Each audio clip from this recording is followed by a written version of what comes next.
You're ready, Sasha. Go. Okay. Alright, so today the intent of this class is going to be to go ahead and show you guys the typical measurements that I gather when I'm doing a tunic. I'm also going to go through showing you how to make or get the measurements for your pants, and then some other typical measurements that you would gather for other things like patterned garments and things like that. Fortunately, the measurements that we gather for a tunic are going to be the measurements that you're going to need for most things that you make, at least in Africa. So let's go ahead and get started.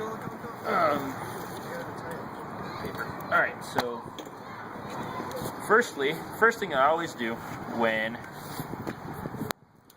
I'm getting measurements is I draw out a tunic. It doesn't have to look fancy. It just has to serve its purpose. So,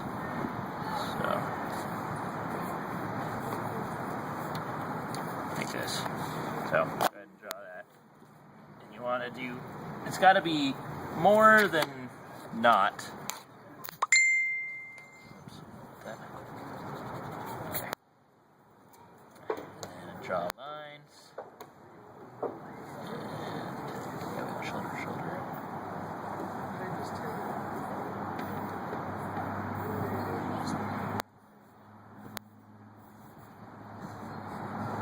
So here's your typical, for a standard tunic that has sleeves that stop at your elbow. This is how you're going to typically draw it out. Go ahead and copy that.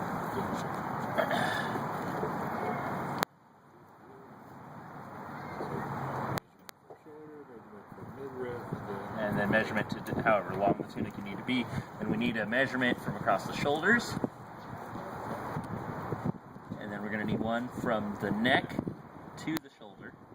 And then we're going to need one from the shoulder seam, or rather the neck to the shoulder seam, and one from the shoulder seam to the edge of the tunic. So I call it the cuff. So I call that shoulder to cuff measurement. So take something and just measure each. Typically, the best thing. That's right. I did grab it. Okay, good. In any case, so let's start with the shoulder measurement. I don't actually know your name. It's John. John, I knew that. Okay, stand up, John. We'll pretend like I knew that in the beginning. So, for your shoulder measurement, you always want to measure across the back of the shoulders because it's wider. And for some reason, so we're going to go from the seam, or wherever they want the seam to be, to the seam on the other side. So, for instance, for John, it's about 18 and a half. Now, we always add what they call seam allowance. Yes. Wait till you get the hair. We always want to add what they call seam allowance to account for the material that's going to be lost when we actually put the garment together. Seems to be lost. Did I say seems? It seems to be lost. That's what I said. Anyway, so typically for most garments, especially like tunics, I'll do an inch to an inch and a half, depending on how worried I am. So, any questions so far about shoulder to shoulder? No? Okay. So go ahead and turn around again. The next thing we're going to get is neck to the same shoulder seam. So you measure from the neck to the same place. So the best thing go ahead. So usually I just go to the ball of the shoulder if they don't have a seam. Like this particular thing doesn't have a seam, but usually if they have like a t-shirt on, you can go to the seam and it'll be fine. So in this case, it'll be 6.5. Same, and again, we're going to add to all of these measurements about an inch and a half, except for some of them, which we'll go over here in a minute. The next one is usually you have them put out their arm, or have you put out your arm. Go from that same shoulder seam to however long you want it. Now, most people in Amtart like theirs to stop about where their elbow is. That's the easiest one to do because then you don't have to worry about making it long enough and big around enough so that when they move, you know, like this tunic is not your typical one. It's a little bit longer. But anyway, so you go from wherever that shoulder seam has been, wherever you've been measuring it.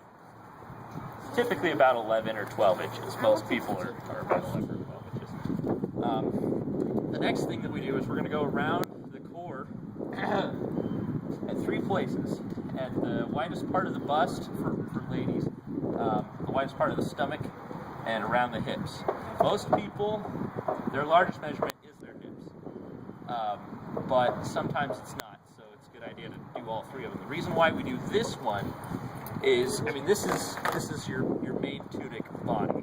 And we'll add more than the regular seam allowance to this to get this extra baggy look. And also, this is a very important one because if you get this one wrong, then your tunic won't fit. You won't be able to fit it over your shoulders, etc. So we'll go around. Usually I do it at the nipple. And have them breathe in. Because they actually get a little bit bigger. It's 52. Good. Let your head out. That's 52.5. Is it? Can't wait. And so when you're measuring the hips, it's very important to find the widest part of the hips. And sometimes it's hard for people to find the widest part. It's not where you wear your belt. It's a little bit lower. It's around like your ass. And if we don't find the widest part, then it's going to come out too small, and your whole tunic and all the work that you just put into it won't fit. Special note on women, their waists are obviously the biggest part on them, even if it doesn't look like it. So definitely make sure that you get the right size on women. But also pay attention to their bust, because sometimes their bust is larger than their waist. Okay, then the next thing is the top of the shoulder to the armpit. And then, let me back up.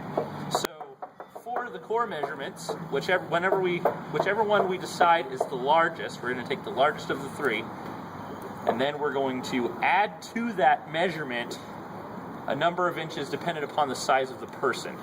I haven't figured out a good scale for this yet. It is in my tutorial. I think we did figure out kind of a semi-good scale for it in the tutorial. But more or less, somebody my size, you add about 8 to 10 inches. Somebody Rose's size, we only add like 4 inches, or maybe 6. I like to be on the safe side. The good thing is that tunics are supposed to be big, so make them a little bit bigger and nobody will notice. It's a lot better to make it big and then have it be a little too big. You're going to cinch it down with a belt anyway, so it doesn't matter. If it's too small, then you're going to end up having to find somebody else to buy it or give it to, and then you're going to be out all that work. Especially if you're doing a personalized tunic that has your heraldry and things on it, that's going to be horrible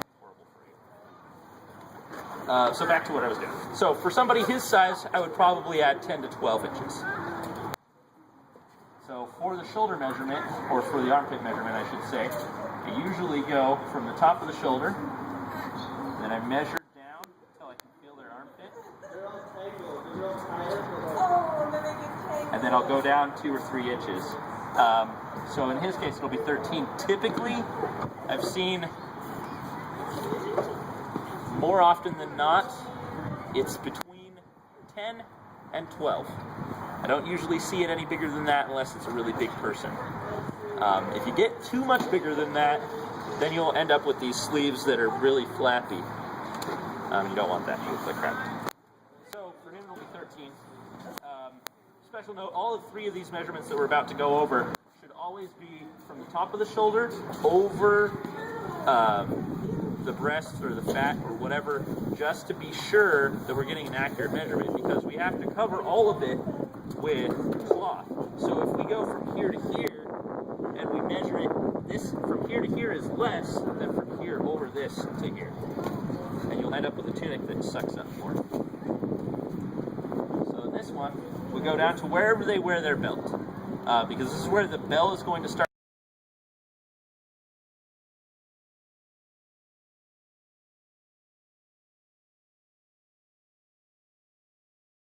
Not necessarily where they wear their mundane pants belt. It's where they wear their amp guard belt. Most people wear it around here. And again, don't forget to add the seam allowance here. So it's about 22 and a half for you. And then the next one is going to be where they want their tunic to stop. So normally I tell the person, touch your leg where you want it. Where normally it would you want it to end here. Okay, then I put my hand there and I say, is that where you want it to end? And then we measure it. Stand up straight. That gave me 2.5 inches. So when he was slouching, that's 2.5 inches less. Which brings me to another point. It's best to have somebody else measure you because you can't effectively measure yourself if you're squatting over like that. I mean, you can, but it's difficult. That's basically all of those particular items. I'm going to go over some other ones that are on the top part of the body, and then we'll move on to doing pants measurements, and then we'll take some questions.